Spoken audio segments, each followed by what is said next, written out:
Mutamba en République démocratique du Congo, enlevé il y a 3 semaines pendant les manifestations contre la loi électorale.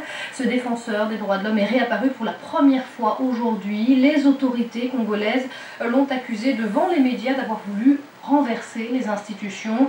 Il doit être désormais présenté devant la justice. Le reportage de nos correspondants à Kinshasa, Mehdi Medeb et Julien Mantzer.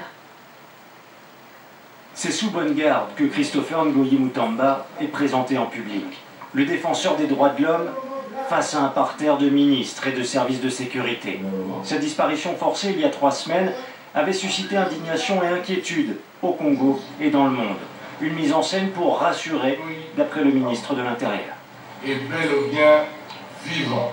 Pour moi, ce n'est pas une mise en scène, c'est une séance indispensable. Mais si je passais à la télévision, à la radio, je vous dis, Christophe Ngoyi est vivant. Qui m'aurait cru? Il lui fallut que je puisse le montrer comme je l'ai fait en présence de tout le monde. Ce n'est pas une mise en scène.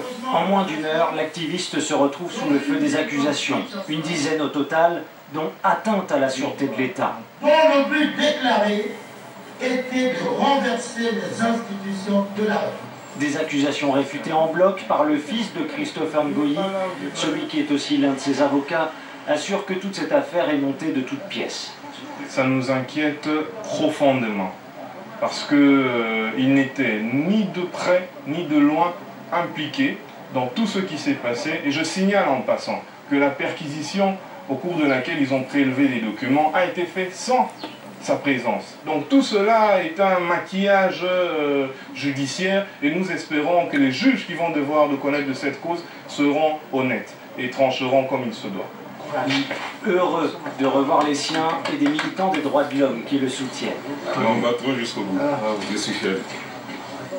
J'étais vraiment au fond du trou. J'ai été enlevé et je suis content de me retrouver devant la justice. Christopher Ngoyi croit désormais en ses droits. Il doit être déféré devant le parquet général pour bientôt être jugé.